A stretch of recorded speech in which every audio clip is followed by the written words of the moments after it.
Hello everyone, welcome to HP competitive exam. आशा करता हूँ आप सभी अच्छे होंगे और स्वस्थ होंगे। तो जैसा आप सभी को पता है, जीके बूस्टर फॉर एचपीएससी करके हमने जो है जीके की सीरीज चलाई हुई है, जिसका जो हमारा आज का लेक्चर है वो है 11वां लेक्चर। इससे पहले 10 मैं लेक्चर ले चुका हूँ। जो नए बच्चे हमारे साथ जुड़ रहे हैं, मैं उनको बता दूँ, हमारी वीडियो की जो टाइमिंग रहती है वो रहती है शाम को 8:30 बजे। ठीक है, शाम को 8:30 बजे जो है मैं इसका प्रीमियर करता हूँ, लाइव प्रीमियर करता हूँ। आज हमारा 11वां लेक्चर है। 10 लेक्चर मैंने ले लिए हैं इससे पहले। मोस्ट इंपॉर्टेंट क्वेश्चन उसमें डिस्कस किए हुए हैं हमने, जो कि आपको आने वाले जो भी हमीरपुर बोर्ड के एग्ज़ाम है या अदर डिपार्टमेंटल एग्ज़ाम है हिमाचल प्रदेश के, उनमें जो है आपको एग्जैक्टली देखने को मिलेंगे। इसकी जो है प्लेलिस्ट भी मैंने बना दी है, जीके बूस्टर फॉर एचपीएससी करके ही। उसका लिंक डिस्क्रिप्शन में है, वहाँ पे आप जाके जो है प्रीवियस के 10 लेक्चर देख सकते हैं अगर आपने वो नहीं देखे हैं। आज के 11वें लेक्चर की तरफ हम बढ़ते हैं और इसका जो पीडीएफ है, ठीक है, इसका पीडीएफ जो है वो भी मैं टेलीग्राम ग्रुप में आपको दे दूंगा। टेलीग्राम ग्रुप का लिंक भी जो है आपको डिस्क्रिप्शन में मिल जाएगा। फर्स्ट क्वेश्चन देखिएगा, लिप्पा असरंग वन्य जीव अभ्यारण्य निम्न में से किस जिले में स्थित है? लिप्पा असरंग जो वाइल्ड लाइफ सेंचुरी है, ये कहाँ पे है? ये लोकेटेड है हमारी कौन सी डिस्ट्रिक्ट के अंतर्गत? ये आपकी जो डिस्ट्रिक्ट हमारी किन्नौर है वहाँ पे लोकेटेड है। ऑप्शन नंबर यहाँ पे कौन सा बन जाएगा हमारा? यहाँ पे ऑप्शन नंबर डी जो है इसका राइट आंसर हो जाएगा। कौन सा ऑप्शन बन जाएगा? ऑप्शन नंबर डी इसका राइट आंसर हो जाएगा। लिप्पा असरंग हो गया आपका। और कौन कौन से क्वेश्चन बनते हैं आपके वाइल्ड लाइफ सेंचुरी से, जो कि लोकेटेड है कहाँ पे? किन्नौर में। एक तो लिप्पा असरंग पूछ लिया, इसके अलावा दो इंपॉर्टेंट है यहाँ की। एक तो छितकुल होगी, छितकुल वाइल्ड लाइफ सेंचुरी, और अगर हम बात करें एक है रूपी भावा वाइल्ड लाइफ सेंचुरी। रूपी भावा वाइल्ड लाइफ सेंचुरी ये भी कहाँ पे है? ये भी आपकी लोकेटेड है किन्नौर डिस्ट्रिक्ट के अंदर। अगर हम शिमला से बात करें तो शिमला में भी दो तीन जो है काफ़ी इंपॉर्टेंट वाइल्ड लाइफ सेंचुरीज है। लेकिन अगर हम यहाँ से बात करें मोस्ट इंपॉर्टेंट और जो प्रीवियस पेपरों में पूछी जा चुकी है, वो है Daranghati, Daranghati wildlife sanctuaries. ठीक है, ट है लास्ट में। Daranghati wildlife sanctuary is located in Shimla. अगर हम चंबा से बात करें, चंबा में भी मोस्ट इंपॉर्टेंट है। ठीक, बहुत सारी वाइल्ड लाइफ सेंचुरीज है और रिपीट होती रहती हैं, लेकिन जो most of the top of the time repeat हुई है वो है काला टॉप। ठीक है, काला टॉप जो है वो कहाँ पे लोकेटेड है? काला टॉप वाइल्ड लाइफ सेंचुरी, ये आपकी चंबा में है। अगर हम कुल्लू से बात करें, कुल्लू में आपकी कौन सी है? कुल्लू में आपकी तीर्थन होगी, रौंज होगी। ठीक है, ये आपकी कहाँ पे है? कुल्लू डिस्ट्रिक्ट के अंदर है। नेक्स्ट देखिएगा, हिमाचल प्रदेश का सर्वाधिक लिंगानुपात वाला जिला निम्न में से कौन सा है? तो जनगणना से एक क्वेश्चन मैं आपको बताया था, यहाँ से एक क्वेश्चन बनता है। अगर हम यहाँ पे बात करें, सबसे ज़्यादा जो लिंगानुपात वाला जिला है वो है हमारा कौन सा? वो है district Hamirpur. Option number C हमारा यहाँ पे राइट आंसर हो जाएगा। हमीरपुर का जो लिंगानुपात है वो हम पहले भी डिस्कस कर चुके हैं। वहाँ का कितना है? 1095 है। ये सबसे ज़्यादा है हिमाचल प्रदेश में। अगर हम बात करें सबसे कम कहाँ पे है, तो सबसे कम है किन्नौर में। सबसे कम कहाँ पे है? तो वो है किन्नौर डिस्ट्रिक्ट में। और सबसे ज़्यादा कहाँ पे है? वो है आपका हमीरपुर में। कितना? 1095। अगर हम ओवरऑल हिमाचल प्रदेश की बात करें कि हिमाचल प्रदेश का ओवरऑल जो सेक्स रेशो है यानी कि लिंगानुपात है वो कितना है, डायरेक्टली एक क्वेश्चन यहाँ से बनता है, तो 972। 972/1000 जो है यहाँ का सेक्स रेशो है यानी लिंगानुपात है। दो क्वेश्चन क्या बनते हैं कि एक तो आपका पूछ लिया लिंगानुपात, एक पूछा जाता है घनत्व, जिसके बीच में आपको जो है कन्फ्यूजन हो जाती है। घनत्व होती है डेंसिटी। तो हिमाचल प्रदेश की जो डेंसिटी है वो है 123 व्यक्ति प्रति वर्ग किलोमीटर। ठीक है, यानी एक वर्ग किलोमीटर की अगर हम बात करें, ठीक है, एक वर्ग किलोमीटर में कितने व्यक्ति रहते हैं? यहाँ पे 123 व्यक्ति। हमीरपुर से एक और क्वेश्चन, बहुत सारे क्वेश्चन बनते हैं आपके जनगणना से। ठीक है, बहुत सारे क्वेश्चन यहाँ से देखने को मिलते हैं।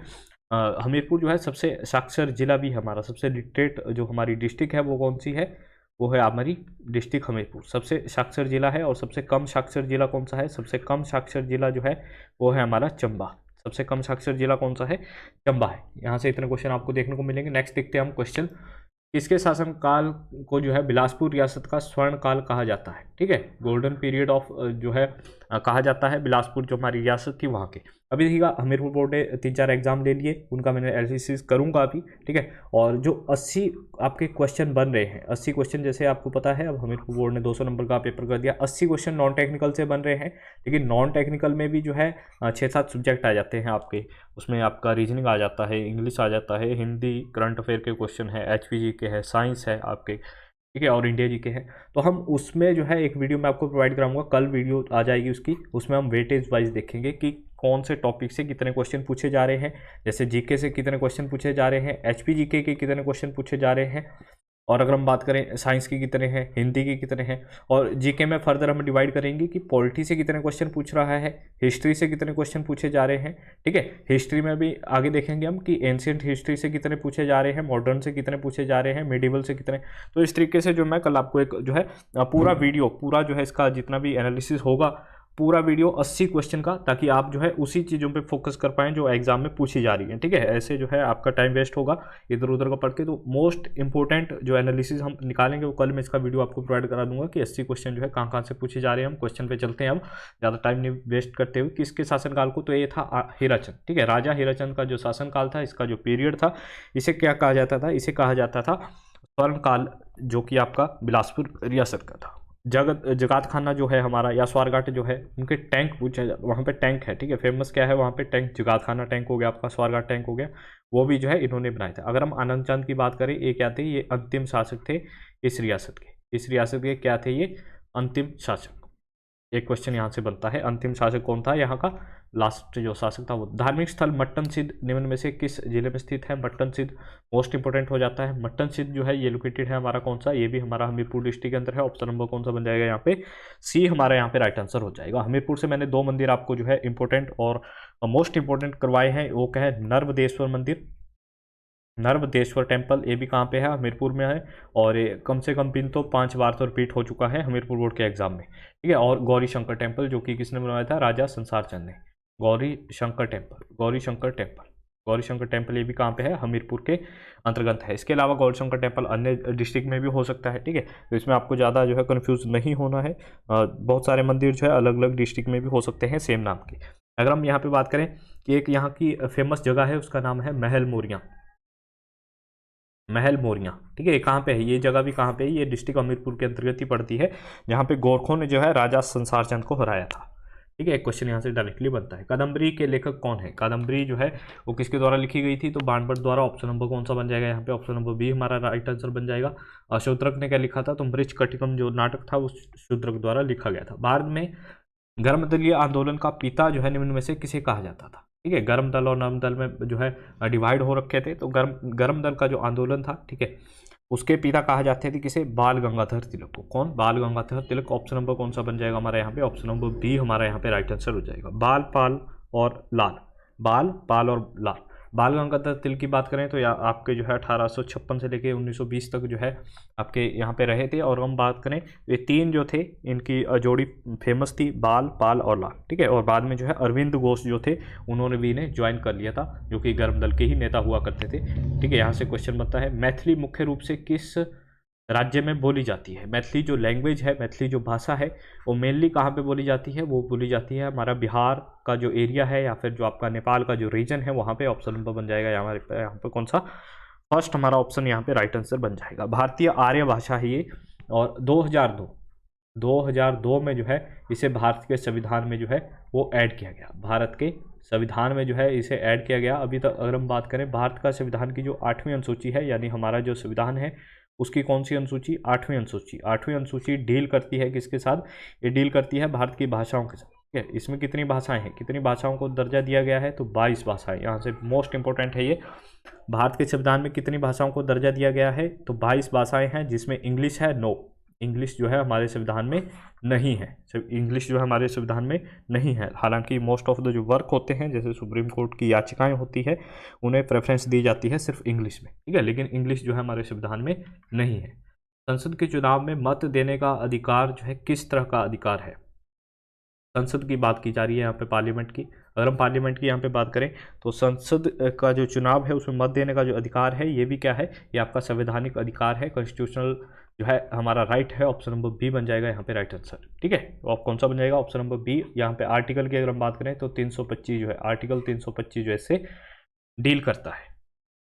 नेक्स्ट देखते हैं हम, भारत और बांग्लादेश में जिस नदी को लेके जो है विवाद है, वह नदी निम्न में से कौन सी है। भारत और बांग्लादेश जो कि हमारा क्या है, सबसे बड़ी बाउंड्री शेयर होती है भारत की किसके साथ, बांग्लादेश के साथ, ठीक है। बांग्लादेश के साथ भारत की सबसे ज़्यादा जो है बाउंड्री शेयर है, सबसे ज़्यादा हमारी सीमा लगती है बांग्लादेश के साथ, हमारा पड़ोसी देश है। अगर हम यहाँ पर बात करें, भारत और बांग्लादेश में जो है एक नदी का विवाद है, उस नदी का नाम क्या है, उसका नाम है आपका कौन सी, तिस्ता नदी। ऑप्शन नंबर कौन सा बन जाएगा हमारा यहाँ पे, ऑप्शन नंबर ए जो है इसका राइट आंसर हो जाएगा, ठीक है। ये नदी जो आपकी सिक्किम वेस्ट बंगाल से जो है हिमालय से निकलती है, बेसिकली सिक्किम वेस्ट बंगाल होते हुए ब्रह्मपुत्र में मिल जाती है। कौन सी नदी में मिल जाती है, ब्रह्मपुत्र में। तो इस नदी के लेके जो है भारत और बांग्लादेश में डिस्प्यूट है। निम्न में से किस विटामिन में नाइट्रोजन पाया जाता है, कौन सी विटामिन में जो है नाइट्रोजन पाया जाता है। यहाँ पे ऑप्शन इस तरीके से है, vitamin K, vitamin C, vitamin B, vitamin A. अगर हम यहाँ पे बात करें विटामिन बी, जिसे हम रेटिनॉल भी कहते हैं, ठीक है, उसमें जो है नाइट्रोजन की मात्रा पाई जाती है। ऑप्शन नंबर हमारा यहाँ पे बी बन जाएगा राइट आंसर, सी सॉरी, है ना, ऑप्शन नंबर सी यहाँ पे राइट आंसर हो जाएगा। विटामिन B1, ठीक है, यहाँ से मैंने आपको करवा चुका हूँ पहले कि इनके जो है आपको साइंटिफिक नेम भी याद करने हैं, इनकी कमी से कौन कौन से रोग होते हैं वो भी आपको याद करने हैं। विटामिन बी से रेटिनॉल भी हम बोलते हैं विटामिन B1 को। और अगर हम बात करें इसकी कमी से कौन सा रोग होता है, तो बेरी बेरी रोग जो होता है वो विटामिन B1 की कमी से होता है। विटामिन बी और सी, विटामिन बी कॉम्प्लेक्स और सी जो विटामिन है ये किस में सॉल्यूबल है, ये वाटर में सॉल्यूबल है। पानी में अगर हम घोलेंगे विटामिन सी और विटामिन बी को तो ये पानी में घुल जाएंगी। और विटामिन कीड़ा, KEDA, vitamin K, vitamin E, D और ए, ये किस में सॉल्यूबल है, ये फैट में सॉल्यूबल है आपकी। अगर वसा में अगर हम बात करें तो वसा में सॉल्यूबल जो है कौन कौन सी विटामिन है, vitamin K, vitamin E, vitamin D और विटामिन ए, ठीक है। कीड़ा करके आप इसे याद कर सकते हो, ये फैट में सॉल्यूबल है। एक क्वेश्चन यहाँ से बन जाता है आपका, थायराइड ग्रंथि का स्थान कहाँ है, ठीक है। थायराइड जो हमारी ग्लैंड है वो कहाँ पे लोकेटेड है, उसकी लोकेशन क्या है, ब्रेन में होती है आपकी, या फिर आपकी गले में होती है। यकृत, यकृत को जो है इंग्लिश में बोलते हैं हम लीवर, ठीक है, लीवर में होती है, किडनी में होती है।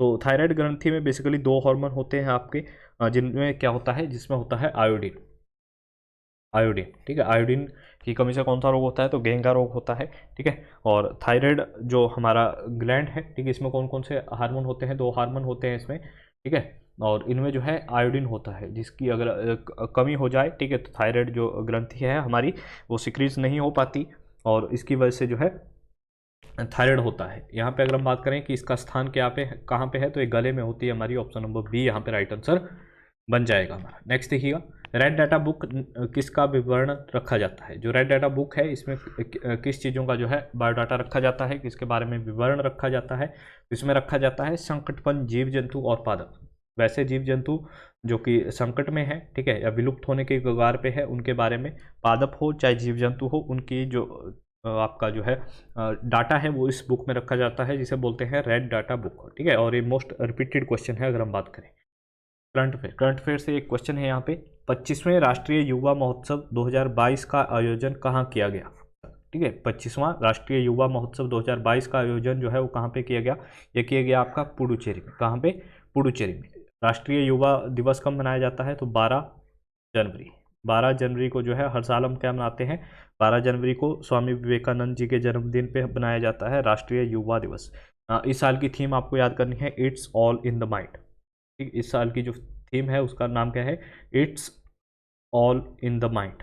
ये मोस्ट इंपॉर्टेंट हो जाती है, पूछी जा सकती है आपके आने वाले एग्जाम में। थीम जो थी इस साल की, नेशनल यूथ डे की थीम, 12 जनवरी को स्वामी विवेकानंद जी के जन्मदिन के ऊपर इसे मनाया जाता है युवा दिवस, it's all in the mind, ठीक है। तो ये थीम थी 2022 की। और जो भी आपके हमीरपुर बोर्ड के अभी एग्ज़ाम चले हुए हैं, 12 मार्च से शुरू हो चुके हैं एग्ज़ाम, तो इनका जो करंट अफेयर जहाँ तक मैंने देखा है अभी तक, तो जनवरी 2022 का जो है करंट अफेयर पूछा जा रहा है। तो आपको कहाँ से कवर करना है, आपको कवर करना है नवंबर, दिसंबर, जनवरी और फरवरी, ठीक है। इन 4 महीनों का जो करंट अफेयर है आपको वो करके जाना है, नवंबर और दिसंबर 2021 का, और जनवरी और फरवरी 2022 का, ठीक है। अभी आपको जो है फर्स्टली जो फोकस करना है वो करना है जनवरी और फरवरी 2022 पे फोकस, ठीक है। उसके बाद जो है आप पीछे की तरफ जा सकते हैं, दिसंबर की तरफ और नवंबर की तरफ।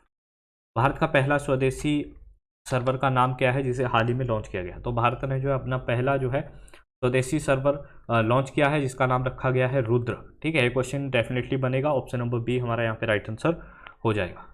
कौन सा हो जाएगा हमारा, ऑप्शन नंबर। एक क्वेश्चन आपके लिए है, वीडियो का जो भी हमारा रहता है लास्ट क्वेश्चन रहता है वो आपके लिए होता है, भारत के वर्तमान जो रक्षा सलाहकार है हमारे वो कौन है, ठीक है।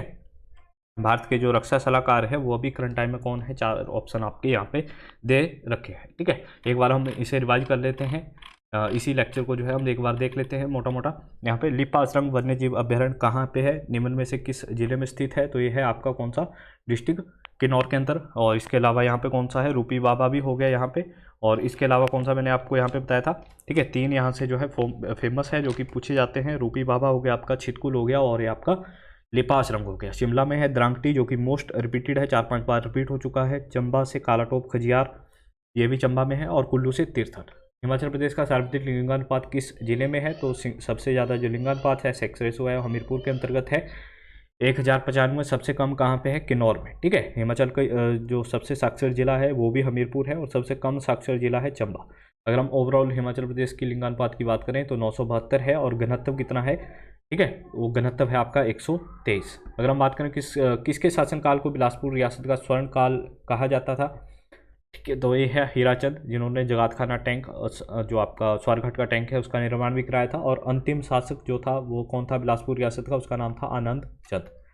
धार्मिक स्थल मट्टन सिद्ध निम्न में से किस जिले में स्थित है। मट्टन सिद्ध जो है ये हमीरपुर के अंतर्गत ही लोकेटेड है। यहाँ पे नर्मदेश्वर टेम्पल भी है, गौरीशंकर टेम्पल भी है। हमीरपुर डिस्ट्रिक्ट से जो 2 टेम्पल पूछे जाते हैं, नर्मदेश्वर टेम्पल, गौरीशंकर टेम्पल, कहाँ पे है, हमीरपुर डिस्ट्रिक्ट के अंतर्गत। महल मौर्य स्थान कहाँ पे है, ये भी हमीरपुर में ही है, जहाँ गोरखों ने किसको हराया था, राजा संसार चंद को हराया था। कादम्बरी के लेखक निम्न में से कौन है, तो बाणभट्ट ने जो है कादम्बरी लिखी थी।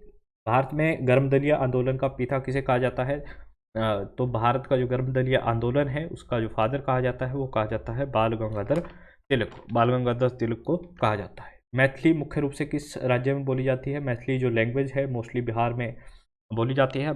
बिहार के साथ लगता हुआ जो हमारा नेपाल का बॉर्डर है, ठीक है, वहाँ पे बोली जाती है। 2002 में जो है संविधान में जो है इसे ऐड किया गया था। 8वीं अनुसूची में, जो हमारी भारत के संविधान की 8वीं अनुसूची है वो डील करती है भारत की भाषाओं से, जिसमें टोटल कितनी भाषाओं को मान्यता प्राप्त है, 22 भाषाओं को जो है मान्यता प्राप्त है, जिसमें इंग्लिश जो है वो नहीं है।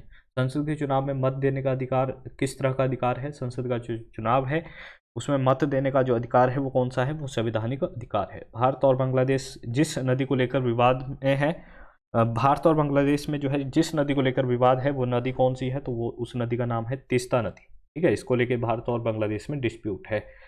कौन सी विटामिन में नाइट्रोजन पाया जाता है, तो विटामिन बी में जो है नाइट्रोजन पाया जाता है। विटामिन B1 का जो नाम है वो है रेटिनॉल, और इसकी कमी से कौन कौन सा रोग होता है, बेरी रोग होता है। विटामिन बी और सी वाटर में सोल्यूबल है। विटामिन KE, DA जो है ये फैट में सोल्यूबल है। थायराइड ग्रंथि का स्थान कहाँ है, थायराइड जो ग्रंथि है ये आपकी लोकेटेड है गले में। रेड डाटा बुक किसका विवरण है रखा जाता है इसमें। रेड डाटा जो बुक है इसमें जो भी संकटापन जीव जंतु है, विलुप्त होने की कगार पे है, जीव जंतु और पादप, ठीक है, पेड़ पौधों का भी जो है इसमें जो विवरण है वो रखा जाता है। 25वें राष्ट्रीय युवा महोत्सव 2022 का आयोजन तो ये पुडुचेरी में 12 जनवरी को जो है हर साल जो है 12 जनवरी को क्या मनाया जाता है, 12 जनवरी को हर साल मनाया जाता है राष्ट्रीय युवा दिवस, और जो स्वामी विवेकानंद जी के जन्मदिन पे इसे मनाया जाता है। इस साल की जो थीम थी ये मोस्ट इंपॉर्टेंट हो जाती है, theme it's all in the mind. Bharat का पहला स्वदेशी सर्वर का नाम क्या है, जिसे हाल ही में लॉन्च किया गया। तो भारत का जो फर्स्ट इंडियन जो ओन सर्वर है, स्वदेशी सर्वर है, उसका नाम है रुद्र, ठीक है। और एक क्वेश्चन आपके लिए है, इसके अलावा जो भी बच्चे JEIT की तैयारी कर रहे हैं, ठीक है, JEIT की तैयारी कर रहे हैं और टेस्ट सीरीज़ के लिए बोल रहे थे, आई होप आपकी जो प्रिपरेशन है वो अब तक हो चुकी होगी। आपने टेस्ट सीरीज लगानी जो है शुरू कर दी होगी। अगर आपकी जो प्रिपरेशन है वो हो चुकी है, ठीक है, तो आप जो है परीक्षा ऐप डाउनलोड कर सकते हैं। अगर आप JEIT की तैयारी नहीं कर रहे हैं, अन्य एग्जाम की भी तैयारी कर रहे हैं, तो करंट अफेयर, जैसे मैंने आपको बताया कि जनवरी के करंट अफेयर मोस्ट इंपॉर्टेंट है, तो इस ऐप पे जो है free of cost current affair भी आपको प्रोवाइड कराए जाते हैं। इसके अलावा JEIT अगर आप तैयारी कर रहे हैं तो इसके लिए जो है इस पर 5 स्पेशल कंप्यूटर टेस्ट है, ठीक है, जो भी आपके मॉक टेस्ट है। इससे मॉक टेस्ट का जो मेन मोटिव होता है वो होता है टाइम मैनेजमेंट को लेके। आपका जो टाइम मैनेजमेंट है अगर उसमें थोड़ी कमी है आपको लग रही है, ठीक है, तो आप इंप्रूव कर सकते हैं। अगर आप HP 50 करके जो है कोड यूज़ करोगे तो आपको 50% का जो भी आप टेस्ट सीरीज जो है बाय करोगे उसमें 50% का आपको डिस्काउंट मिल जाएगा। इसका लिंक भी जो है मैं डिस्क्रिप्शन में दे दूंगा। ऐप भी आप डाउनलोड कर लीजिएगा अगर आपने टेस्ट सीरीज नहीं लगानी है। इसके अलावा आप करंट अफेयर भी यहाँ पे पढ़ सकते हैं, ठीक है। अन्य जो भी स्टडी मटेरियल है वो भी यहाँ पे प्रोवाइड करा दिया जाता है इस एप्लीकेशन पे, तो आप जो है इसे डाउनलोड कर लीजिएगा। इसका लिंक डिस्क्रिप्शन में है। आज के लिए बस इतना ही। आई होप आई लेक्चर जो भी हैं आपको पसंद आए होंगे। जो भी हमारा 12वां लेक्चर आएगा उसमें जो 11वां लेक्चर होगा उसका रिवीजन हम जरूर करेंगे। Thank you for watching us. Have a good day.